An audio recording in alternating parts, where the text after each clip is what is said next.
The events of this case began in late February 2011 in the Valence region of France. The case revolves around an entrepreneur who reported the disappearance of one of his employees, Maël Combier, a 22-year-old man. According to the employer's account, on Saturday morning around 9 a.m., Maël left his home without notifying anyone. 3 days had passed without any news from him. On Monday, the entrepreneur went to the police to report the disappearance. In his statement, he described Maël as a punctual and reliable individual who had never missed or been late for work, making his disappearance unusual. The police took the matter seriously and went to Maël's residence.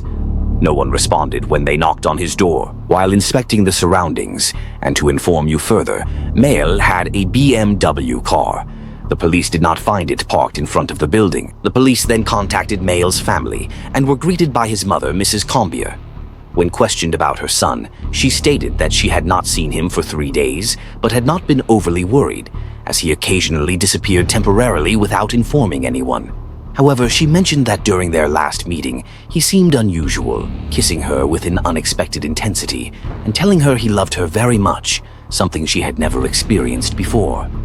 During this conversation, the police also learned that Maël had a girlfriend, Samira Ben Said, and obtained her phone number. Continuing their investigation, they discovered through the location data of Maël's and Samira's phones that the two had been together for 3 days. Their phones had been detected in close proximity, leading the police to focus on Samira. Samira's mother, Mrs. Ben Saad, also received the police. She stated that she had not seen her daughter for 3 days either, and was unaware that Samira was in a relationship with Maël. She was shocked to learn this information. The police then retraced Maël and Samira's movements. They discovered that the couple had left Valence for Nice, where they spent the night in a luxury hotel. Surveillance camera footage confirmed their presence. The following morning, they left Nice and traveled to Italy, covering 400 kilometers to reach Livorno, where they also stayed in a hotel. This initially led the police to consider that the couple might simply be spending a romantic getaway together. However, Samira's mother raised doubts about this theory. She explained that Samira, who aspired to become a model, was highly active on social media, frequently posting photos and updates. However, her accounts had been silent for several days. Additionally, on Monday, Mrs. Ben Saad received a strange message from her daughter's phone that read, "Mom, I love you. Don't worry about me, I'll be back soon." She emphasized that Samira never sent written messages, preferring to call directly.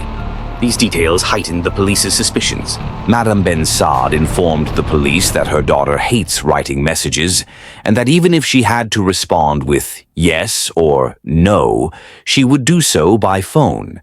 She had never gone so long without contacting her mother. According to Samira's mother's statement, the disappearance of her daughter is abnormal and can only be related to a very serious matter. That's why the police decided to continue their investigations and also informed the Italian police to involve them in the case. In a place called Lamperia in northern Italy, just a day after Maël and Samira had arrived, an Italian man was on his way to work. On his route, wanting to take a shortcut, he turned his car onto a dirt track filled with potholes. While driving along this bumpy road, he suddenly saw a young girl lying on the ground. At first, he thought it was a store mannequin, but doubts quickly started to creep in. He stopped his car and got out to check. Initially shocked, he thought it was a dead woman. But upon closer inspection, he realized she was still breathing, alive, but unconscious. Her head was covered in dust, and blood was dripping from her wound. He immediately called emergency services. The ambulance arrived swiftly and rushed the injured woman to the hospital. The poor woman was in critical condition, teetering between life and death.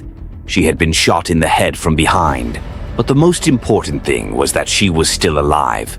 Amid the tense situation, the Italian police spent hours trying to identify the young girl. Finally, after comparing her information with a file sent by the French police, they were able to identify her. She was Samira. Samira's mother has just learned the news. She took a flight and went to Italy. As soon as she arrived, she immediately requested the Italian police to transfer her daughter to a hospital in Marseille. After examining Samira, the doctors did not want to give her mother false hope and explained the reality of her daughter's condition. They told her that Samira had been shot in the head at close range from behind, and the bullet had lodged in her brain. The chances of survival were very low, but they were still going to attempt an operation to remove the bullet, even though it was extremely risky. Even if the surgery was successful, Samira would remain in a vegetative state. The operation lasted 10 hours and was considered a true medical miracle as the young woman survived. However, when she woke up and opened her eyes, she was unable to say a single word. Worse still, she did not recognize anyone and had no memory. Despite this, the doctors believe there is hope that she will regain her memory and eventually be able to talk about what happened to her, possibly revealing the identity of her attacker. But the police in Valence did not wait for Samira to recover her memory and health to begin their investigation. They immediately started searching for the last person who was with her before the attack, her partner, Mel Combier. At the beginning of the case, the investigation focused on his suspicious disappearance, but now a warrant has been issued for his arrest on charges of attempted murder.